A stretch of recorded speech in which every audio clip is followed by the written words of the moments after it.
Today I want to take you on the journey of translating Greek inscription like that. I love translating Greek inscriptions. From time to time, people like you send me pictures of Greek words which they saw in the museum or maybe a historical site, asking, Stan, can you translate this? And this one in particular is very interesting. First of all, it has a beautiful message, just very, very beautiful message. And second, it has two elements which I have never seen before. And so I have learned a lot while working on this particular piece. And so today I want to take you on the journey of translating Greek inscription like that. So let's begin. So this is our text. This is not the ancient inscription. We can see here in plain English it says by and the name of the author and then the year 1964. So this is a relatively recent painting. Maybe it is a reproduction of the ancient painting. Maybe the artist wanted to make his own copy of the ancient icon or a painting. We don't know. But what we know is that it has the scroll and some Greek words inscribed on it. So let's work with this inscription. So the easiest words which we can recognize here are in the line number 1, Hotheos, which means God, and the same words appear in line 4, Hotheos, right here, God, Hemon, and this is the personal pronoun which means our God. We can see 2 commas, so this is 1 comma, this is another comma. So this inscription is divided into 3 parts. The first part, the middle part, which we totally translated, Hotheos Hemon, our God, and then the third part of this inscription. So now let's work with the first part of this inscription. Hotheos Emphanos. Emphanos sounds very familiar to me. It sounds like the verb phino, which means to shine, to appear. It sounds similar to emphanizo, which means to manifest, to show, to reveal. And here we see the suffix os. So this is a very unique suffix. It designates the adverbs in Greek. So when you see this ending, it could be an adverb and usually it answers the question how.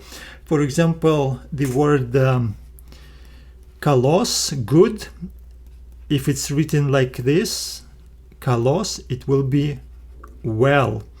Similar word kakos, bad, if it's written like this, kakos, it will be badly. So this is how adverbs work. Another interesting word is tachos, which means soon or quickly. Jesus says, I am coming soon. So this is another adverb. So here we see the same ending in our text. So this word is an adverb and it means openly or apparently. So God openly exe. And this word actually confused me a little bit because it didn't remind me any other word I know. I know the word heko, but it has the rough breathing mark. Here we can see that this is the smooth breathing mark, and this is what confused me a little bit. So in the word hemon we can see the rough breathing mark clearly. So here we see the comma kind of turned into the other way. So this is smooth breathing mark, and this is why I couldn't really, I struggled a little bit here, but anyway, this is indeed the verb heko, which means I come, I appear, or I am present. Sometimes it means I have come. We can see that this kappa became the letter xi. It means that it blended with the suffix sigma. So this suffix is the future suffix, and we have the third person singular ending, hexe, he will come. And our subject is God, so God openly will come. This is the first part, God openly will come, our God. And then the third part is the most difficult here, it has two elements which completely threw me away. And here we have some scribble notes, scribble ways to shorten things, abbreviate things. So this one element and this second element, I wasn't familiar with them, but I was able to find this inscription in the printed text. So we will see what these are. But let's just work with this final word. It's the longest word in this inscription. We can read it parasiopestai. Parasiopestai. So it's a long word, and the artist actually broke it down for us, so it's easier for us to understand. Para is a prefix here, right? Then siope is our stem.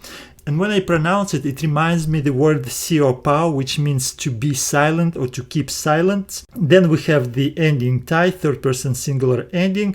And again, we see the suffix sigma, and this is the way sigma is written here. So it's not written like this, it's written like this, because this whole text is written in the majuscules, in the capital letters. There is no small letters, so this is the way they would write sigmas, not even like this. Okay, so this is the sigma. So this word has to do something with the silence. Okay, third person singular. And this is God. So God is our subject again. So this is how I worked with the text and what I was able to discover. And whenever I'm stuck with the inscriptions like this or similar, I try to go to the digital databases of Greek text and search for the key words. And so this is what I did, and I actually discovered this text. It's actually a biblical text.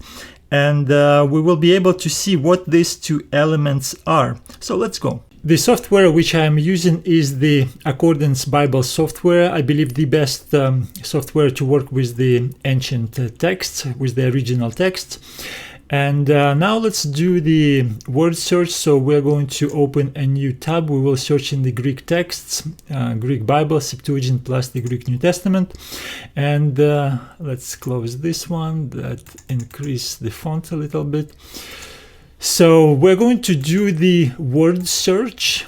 We're going to type the words exactly how they appear in that inscription. If we put them in the quotation marks, we can type them in any form we want. And we want the word parasiopestai. And as I am typing, the software suggests me all the forms which appear in the Greek Bible, and we can see that our form appears in the Bible. It's actually good for us because we can see how the word is used in the Bible, and we click it, and surprise, surprise, but this is actually our text. This is Psalm 49:3. Hothios emphanos hexei hothios hemon kai u parasiopestai. So this is our text from our inscription. So we are very fortunate that we were able to find this text. Now let's check the meaning of parasiopestai. So here it gives us parasiopao. This is the lexical form. Pass over in silence. Omit mention of. Keep silent. So I was right. It has something to do with silence. Keep silent.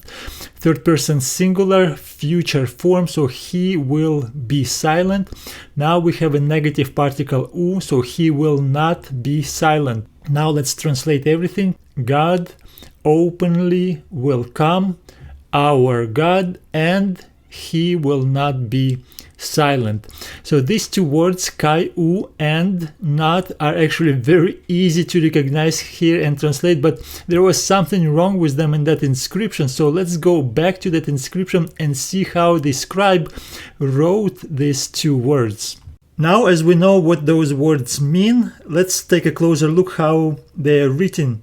So this is the word kai, and we see that it is written like a kappa. So this is kappa and some sort of a apostrophe or maybe the accent. So this is how it's written. All right. So, and it means kai. This is a scribal abbreviation. Scribes have tendencies to shorten words, to abbreviate words like sacred names, and it is called nomina sacra, and also such common words like this, kai. So they shorten it into this form, probably in order to save space on their scrolls or parchments. So let's take a look at this second word. So this is the word U. We can clearly see the breathing mark, and then this is probably Omicron, and the letter Upsilon is on top of it. So this is how they do it. So Omicron, and then Upsilon looks like English V. So I guess this is how you read it. So first it goes the breathing mark, and then you read it from bottom up. U. I don't know, it looks like this. It looks like gamma to me.